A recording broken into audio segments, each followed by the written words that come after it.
Hello, everyone. I have my Whataburger cup here in honor of the fact that we are doing the Texas Longhorns season record prediction today. So, as normal, we're going to start off with the games that are ones that are almost certainties for you to win, and if you don't win these games, it's a big problem. And that is ULM, UTSA, and I know I'm going to get some flack for this, but Kansas. I know Kansas beat them last year. It's not happening this year. So, as we look at that, you've got 3 guaranteed wins. I'm going to tell you what's going to almost be a guaranteed loss, and that's Alabama. I have this game at a 0, and there are teams that are less talented that I think are more likely to beat Alabama than Texas, and I'll tell you why. Texas may or may not have the coaching edge over some other teams that I might have rated higher against Alabama, but in a year or two under this staff, I still think they need to prove it. Obviously, on the offensive side of the ball, Texas is good. You know, they brought in Isaiah Nair from Wyoming. You know, they have Quinn Ewers, Bijan Robinson. They've got a few backs, actually. Really, the only questions at Texas are on the lines of scrimmage, but that's where Alabama is going to be pretty solid. Even in a bad year for Alabama, they're not going to be terrible on any position group. You know, and I look at, Will Anderson, Dallas Turner, the defense that this Alabama team has. Obviously, they return a Heisman winning quarterback.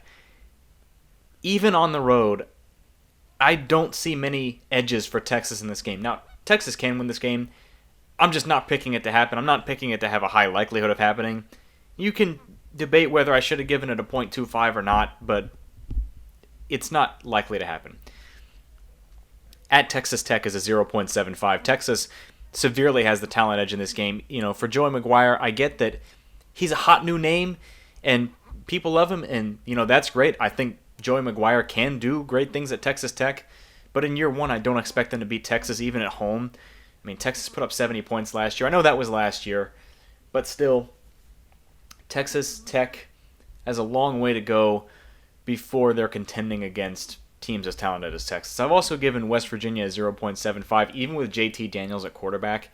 I think the home field advantage is going to be good for Texas in this game, but I'm not really sold on West Virginia's defense, and I think they need to prove it before I can believe in what this West Virginia team can do, because I think on the offensive side of the ball, West Virginia might actually be pretty good. Oklahoma and Dallas, this game will always be a 0.5. It doesn't matter how good Oklahoma or Texas is, and it doesn't matter how bad Oklahoma or Texas is. This will be a 0.5. It's one of those rivalries where people look at the game, and it doesn't matter what they've analyzed before the game happens. A lot of the times, the games are pretty competitive, no matter how big the talent advantage is one side over the other.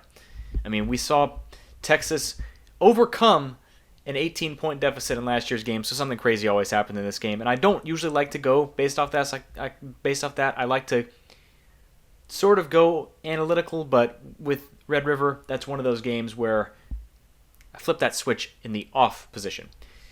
Iowa State, I've given a 0.75.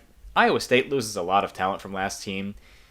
I mean, obviously, I think that Matt Campbell's a really good coach, and I think he will have them ready to play. He'll have them motivated for sure. But motivation doesn't always win games, and especially against Texas on the road, I don't know how likely Iowa State is to win this game. As unfortunate as that might sound, I've given Texas a 0.75 in this game. At Oklahoma State. Oklahoma State was inches away from winning the Big 12 and possibly getting a college football playoff spot last year. Should have beaten Baylor. To do that, obviously I don't think they should have beaten Baylor. I don't think there was a bad ref call or anything like that. But I think Oklahoma State is always going to be good under Mike Gundy. You're never going to have them just completely unprepared for a game. I think Mike Gundy is a good enough coach, and he's been at this long enough that you don't have to worry about Mike Gundy bringing a really good team in to your stadium and playing a really competitive physical game. And so, obviously, the offense on Oklahoma State does need some work. They weren't great on the offensive metrics last year.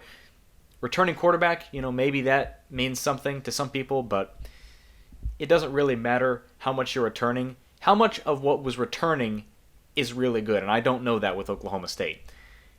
The defense, you lose Jim Knowles as your defensive coordinator. Was he really what made it magic, or was there something else there? I don't know. I mean, I think Derek Mason is a good replacement, but is Derek Mason Jim Knowles? We don't know.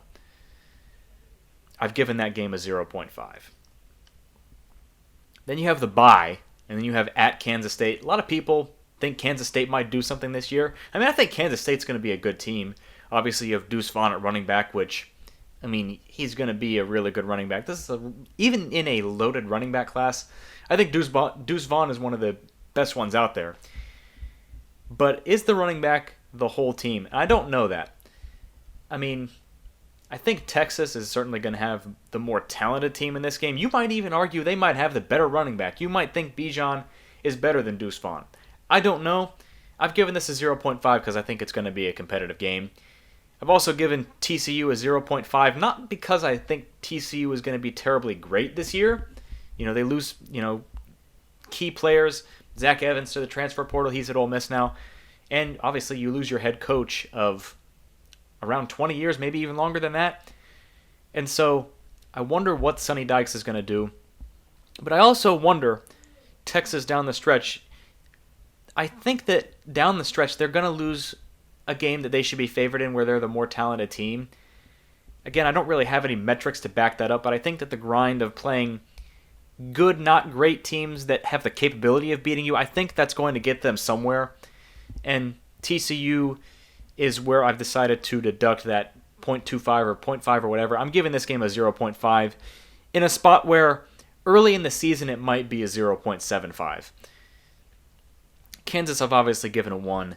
And Baylor I'm giving a 0.5 because I think I respect Dave Aranda that much as a coach. Dave Aranda's not always going to have the most talented team in the Big 12, and they're not always going to have, certainly not going to have the most talented team in the country. But I do think that Dave Aranda's teams will be able to play up to the level of their opponent. Their starting quarterback last year transferred out. So obviously he was given a chance to transfer, so that means that they liked what they have at quarterback enough to tell Gary Bohannon to, hit the road. I just don't know, at the skill positions. Got some questions about Baylor. Defense, it's Dave Aranda coaching the team. You're always going to have a good defense. And matching up with the Texas offense, who knows what's going to happen there. So when you add all of these up, it rounds to about 8-4, which I think is right for this team. It's a good second step under Steve Sarkisian. I don't expect this team to contend for the Big 12. That may be their ceiling this year. I don't see it happening. And so when you look at this, I think some Texas fans might look at 8-4 and say that's a bad season. Consider what you had last year and consider the, frankly, abysmal culture they had under Tom Herman that Steve Sarkisian is trying to overcome and trying to get rid of those players who won't buy in. Certain Tom Herman players have bought in, and you can see that in the team. But I just don't expect this to be a championship team yet. I think they can become that under Steve Sarkisian. But, they have to prove that through the way they play on the field. And I'm not willing to predict that this year with, certain questions on this team. So, that is it for me. Thanks for watching. Have a good one.